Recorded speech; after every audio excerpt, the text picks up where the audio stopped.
Inilah awal era kegelapan Kingpin telah dimulai setelah dia kehilangan orang yang dia cintai. Tapi buat kamu yang udah pernah mengikuti Daredevil sejak Marvel Netflix dulu, kamu bakal suka dengan episode ini. So Mario Booster, let's break down this video.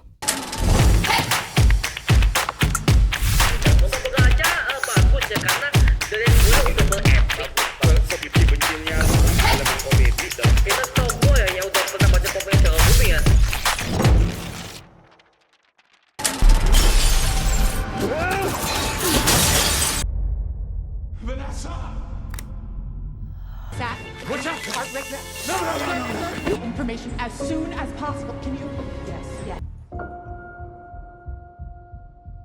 Oke, sebelum kita mulai, kita wajib kasih peringatan spoiler alert terlebih dahulu agar kamu bisa merasakan cinema experience-nya ketika pertama kali menonton series yang satu ini. Setelah Plus Eye akhirnya berhasil menyerang Bruce Fisk dan membuat Vanessa jadi koma, akhirnya Plus Eye kabur dari sana, diiringi dengan Daredevil di belakangnya. Keadaan Vanessa jadi koma, semua staf wali kota jadi khawatir tentang hal ini, dan juga penjaga pasukan anti-vigilante juga semakin ketat ketika Bruce Fisk memberikan perintah untuk menangkap Plus Eye dan Daredevil hidup-hidup. Di setelah akhirnya Daredevil dan Plus Eye sudah saling memahami dan memutuskan untuk bekerja sama dari kejaran para pasukan anti-vigilante yang semakin memperburuk keadaan. Dan mereka berdua menyusuri terowongan bawah tanah kota dan mereka bersembunyi di sebuah gereja Clinton yang merupakan gereja tempat Matt Murdock menimba ilmu Katolik semenjak dia kecil sampai dewasa yang pernah tampilkan di era Marvel Netflix dulu. Di sana, Daredevil perlahan memahami apa maksud Plus Eye melakukan semua itu, dan itu bukan sekedar kebencian biasa, melainkan ada rasa dendam yang dialami oleh Plus Eye setelah dia pernah dipermainkan oleh Kingpin. Dan itu udah kejadian di Daredevil season ketiga, ketika Ben Poindexter dimanipulasi oleh Wilson Fisk untuk ikut dengannya dan menghancurkan legasi Daredevil kepada publik. Namun ternyata Kingpin membunuh kekasihnya sehingga Ben baru sadar bahwa dia hanya diperalat saja oleh monster tersebut. Setelah tragedi mengerikan itu, Vanessa dibawa ke rumah sakit dan kondisinya semakin kritis karena pecahan kaca itu akhirnya mengenai saraf otaknya sehingga dia mengalami koma yang begitu drastis. Dan kita menemukan ada beberapa visual yang memperlihatkan Vanessa sedang berjalan di pantai dengan suasana yang penuh sinar putih bersama juga dengan kekasihnya yaitu adalah Wilson Fisk. Sebenarnya hal ini udah memberikan sebuah bentuk foreshadowing bahwa Vanessa akan tewas di series ini.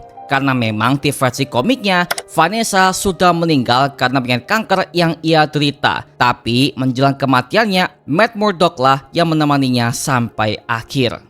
Some yada, a little more yada, and yet another yada, and then... I'm sorry, Mr. Murdoch, the answer is actually 10 to 12. Oh, come on. Because they got about 10 guys on the inside just waiting to take me out, all right? That's how this ends. Get easy. Back up here. What are you talking about? Kemudian kita dibawa kembali ke adegan flashback, tepatnya di tahun 2015 yang mengambil latar Daredevil season pertama sebagai jembatan ke episode kedua, 3, dan juga keempat, yang dimana Foggy Nelson akhirnya kembali ke serial ini dengan rambut yang panjang persis dengan era Marvel Netflix dulu, dan juga akhirnya dia ditemani oleh Matt Murdock dengan perawakan yang masih muda dan dilengkapi dengan efek CGI di aging alias dibuat muda. Dan Marvel sebenarnya udah pernah melakukan hal ini begitu drastis ketika di filmnya Avengers Endgame, ketika semua para anggota Avengers itu time travel ke tahun 2012 di Battle of New York. Lalu di film Captain Marvel, di mana mereka mengubah Nick Fury jadi muda kembali, dikarenakan film itu berlatar di tahun 1990-an, serta Secret Invasion series di bagian momen flashback pada episode kedua. Sebenarnya episode flashback itu akan menceritakan di mana kebaikan Foggy Nelson pernah mengubah seorang yang pernah bermusuhan dengannya. Bahkan sampai hal itu mengubah cara pandang Matt Murdock yang awalnya skeptis kepada penjahat, dia akhirnya berubah menjadi orang yang mengerti kasih. Hal inilah yang membuat Matt Murdock dan Foggy Nelson dikenal sebagai firma pengacara hukum yang idealis, yang membantu semua kliennya dengan senang hati tanpa dibayar sekalipun. Karena mereka berdua punya misi untuk membantu semua kaum-kaum lemah dalam bidang hukum. Sejak mereka berdua kuliah sampai punya firma hukum sendiri. yang dikenal sebagai Avocados at Law, yang menunjukkan kedekatan mereka berdua dari awal Marvel Netflix sampai kepada Born Again season pertama menjelang kematiannya Foggy Nelson di MCU. Makanya ketika di episode ini Foggy Nelson membantu semua orang yang pernah membuli dia sejak dia kecil, karena orang ini ternyata punya hutang besar kepada Kingpin sehingga dia nggak mampu untuk membayarnya. Alhasil dia dibunuh oleh Kingpin. Dan sebenarnya di adegan ini Matt Murdock dan Foggy Nelson disewa oleh Kingpin untuk menjatuhkan hukuman kepada orang tersebut. Namun saat itu Kingpin belum menampilkan dirinya kepada publik. Jadi yang menyewa mereka berdua ini adalah James Wesley yang kembali muncul di series ini yang diperankan oleh Tobey Leonard Moore. Jadi hal ini sebagai bentuk ajang momen konfirmasi kalau era Marvel Netflix tidak dilupakan oleh MCU secara plot cerita dan juga kesinambungannya. Karena semua adegannya sama persis dengan pernah ada di versi Marvel Netflix-nya dulu, tepatnya di Daredevil season pertama. Dan sebenarnya James Wesley ini tewas di pertengahan season pertama Daredevil, yang saat itu Wesley dibunuh oleh Karen Page karena telah menculiknya untuk dibunuh oleh Wilson Fisk. Dan karena inilah Daredevil mampu memaafkan perbuatan Bruce Eye yang pernah membunuh Foggy Nelson di season pertama Born Again. Karena perlu diingat ya, Bruce Eye mendapatkan perintah dari Vanessa Fisk untuk membunuh Foggy Nelson karena dia dianggap ancaman yang bersinggungan dengan bis mafia yang dia jalankan selama Wilson Fisk menghilang. Dan perlu diingat ya bahwa Kingpin ini sudah menghilang di MCU ketika di endingnya Hawkeye series, yang di masa itu Kingpin matanya ditembak oleh Maya Lopez, putrinya sendiri. Dan akhirnya Kingpin kembali kepada Echo series untuk membawa Maya Lopez menjadi anak yang udah ia latih sebagai pembunuh semenjak MCU Multiverse Saga awal ini ya. Dan akhirnya Kingpin kembali ke Born Again dan bertemu dengan Vanessa Fisk untuk bersatu kembali. Dan itu udah pernah ke-reveal di final episode Daredevil Born Again season pertama.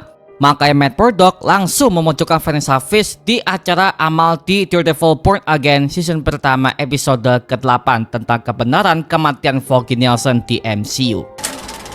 I know you had Foggy killed. Your boyfriend seems a little... Did he know you had Foggy killed? Does Heather know you're Daredevil? Makanya di sini Daredevil rela menggotong Bruce Eye sampai ke markas barunya, yaitu bekas markas Punisher, untuk merawat Bruce Eye yang sedang sekarat. Karena sekarang situasinya sudah mulai berubah. Semua vigilante akhirnya dibunuh oleh Kingpin dengan cara yang lebih keras. Meski dia jahat kek atau mungkin baik kek, semuanya sama saja. Jadi Daredevil udah gak bisa menganggap si Bruce Eye sebagai musuhnya lagi demi untuk bertahan hidup bersama. Justru Daredevil membutuhkan bantuan seperti Bruce Eye untuk bekerja sama dalam mengatasi situasi yang panas di kota New York ini. Dan ini akan jadi sebuah jembatan masuknya Jessica Jones di serial ini untuk membantu Daredevil dalam menghadapi kekejaman rezim Wilson Fisk alias Kingpin di sini. Kemudian di lain sisi, Daniel Blake ditemui oleh Bibi Yurik untuk dipaksa memberitahu bagaimana keadaan Vanessa sekarang, karena ternyata kondisinya semakin kritis. Dan uniknya si Bibi ini membocorkan hal itu kepada media berita utama, sehingga hal itu membuat Daniel ini diketahui kedoknya oleh Buck Cashman yang merupakan penembak jitu berdarah dingin yang sangat setia kepada Wilson Fisk sejak awal. Dan ternyata terungkap bahwa sejak tahun 2015, tepatnya di Daredevil season pertama, Buck Cashman udah pernah menjadi anak buah Kingpin untuk disewa sebagai pembunuh bayaran. Dan disitulah Buck Cashman bekerja diam-diam untuk Kingpin sampai sekarang. Lalu ada adegan flashback di mana Vanessa suka dengan lukisan tembok putih yang kasar di galeri artnya, yang dimana lukisan inilah yang mempertemukannya dengan si Kingpin. Dan itu udah kejadian di episode ketiga era Marvel Netflix dulu. Dan lukisan ini dibeli mahal 3 kali lipat oleh Kingpin, dikarenakan lukisan ini membuat dia callback kepada masa kecilnya ketika dia membunuh ayahnya dengan menggunakan sebuah palu di episode ke-8 yang menjadi awal bangkitnya sisi monster dari seorang Wilson Fisk. Ketika Buck Cashman dan Daniel Blake mengitir di sebuah mobil, di sini seolah-olah kita diberikan petunjuk kalau Daniel Blake mungkin sepertinya akan dibunuh oleh Buck karena telah membocorkan informasi itu kepada pers melalui Bibi Yurik tentang kondisi Vanessa. Lalu Buck menceritakan masa lalunya ketika dia masih menjadi agen rahasia untuk pemerintah Amerika Serikat yang bernama Regiment 32 alias Regiment 32. yang merupakan sebuah kode unit rahasia dalam istilah militer. Dan dia pernah menjalankan sebuah misi di Afghanistan untuk melatihnya dalam selalu taat kepada perintah atasan tanpa bertanya satupun. Dan itu juga pernah dia alami semenjak Kingpin akhirnya mengangkatnya sebagai anak buah setianya selama belasan tahun ini semenjak era Marvel Netflix sampai sekarang. Awalnya kita kira kalau Daniel ini akan dibunuh oleh Buck Cashman. Karena situ Buck Cashman membeli sebuah sekop dan juga kantung mayat. Dan ketika mereka sampai di hutan, ternyata Buck Cashman butuh bantuan Daniel dalam mengubur mayat di belakang jok mobilnya. Tapi dari sini aja kita bisa menilai bahwa kesetiaan Daniel Blake yang awalnya sangat menggebu-gebu kepada pemerintahan Civil Service sebagai wali kota, tapi dia akhirnya bisa melihat bahwa perlahan semuanya berubah jadi mengerikan. Sepertinya hal ini akan jadi sebuah petunjuk ke depan bahwa Daniel Blake mungkin saja akan berkhianat dari Kingpin karena dia masih peduli kepada Baby Yorick sahabatnya dan masih punya jiwa kemanusiaan sebagai anak muda. Tapi entah kenapa ya, gue punya sebuah kecurigaan kalau sepertinya Daniel Blake ini akan tewas dibunuh oleh Kingpin. Mengingat selama musim kedua ini berjalan, Daniel Blake ditekan keras oleh Kingpin dalam pekerjaannya. Dan udah kebukti bahwa dia tidak setia oleh Wilson Fisk. Kalau masih ingat ya, di episode kedua kemarin, Daniel udah menutupi semua kebenaran video pelecehan Kingpin di sosial media. Yang sebenarnya video itu dibuatkan oleh Baby Yorick, sahabatnya sendiri, yang punya misi untuk menjatuhkan martabat Wilson Fisk kepada publik. Yang dimana hal ini membuat kita callback kepada pamannya, yaitu adalah Ben Yorick di era Daredevil season pertama. It's so good to see you. Are you hungry? I can get you something to eat. Anything. I could get anything. Wait. She wants a pineapple juice. Lalu akhirnya Vanessa sadar dan tiba-tiba dia minta jus nanas dingin. Nah, secara medis sebenarnya hal itu nggak boleh dilakukan karena itu berisiko kepada kondisi yang belum stabil. Apalagi Vanessa tertusuk di bagian kepala oleh kaca yang tebal dan itu udah melukai sarafnya.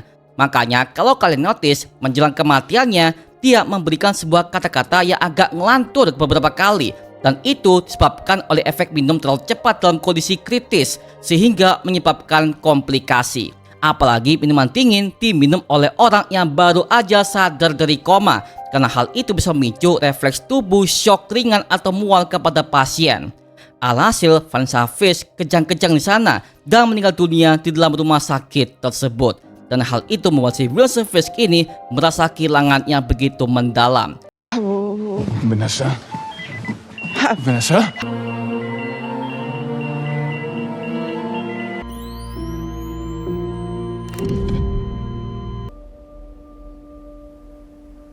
Karena selama ini di MCU, Vanessa Fisk bertindak sebagai istri yang sayang kepadanya, yang akhirnya menerima sisi monster dari seorang Wilson Fisk selain ibunya sendiri. Dan kita beberapa kali ditunjukkan sebuah momen mereka bersama-sama semenjak era Marvel Netflix dulu. Nah, dalam sisi bentuk sinematografinya aja, hal ini memberikan sebuah petunjuk kepada para penonton dan tribute untuk aktornya Vanessa di MCU ini, bahwa kisahnya sudah berakhir di serial Daredevil Born Again season kedua. Dan ini akan jadi sebuah momen kunci untuk Kingpin yang dimana dia akan bangkit dengan amarah yang besar untuk memburu semua para hero-hero MCU di kota New York.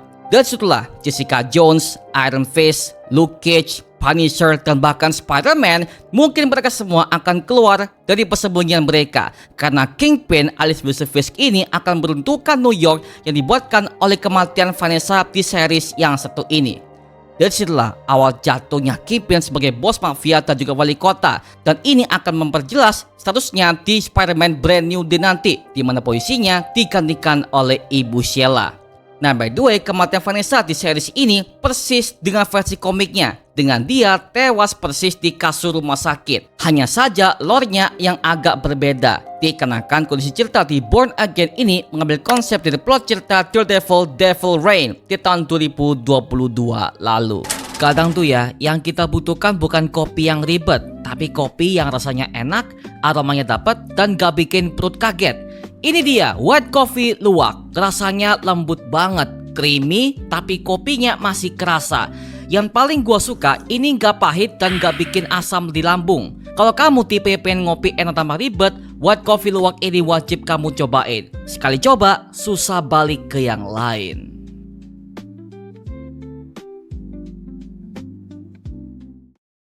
Oke, itu adalah breakdown Easter eggs, details, dan juga teori yang bisa kita temukan untuk Daredevil Born Again season kedua episode kelima. Berarti kurang 4 episode lagi sebelum menuju kepada seriesnya Punisher One Last Kill dan juga Spider-Man Brand New Day.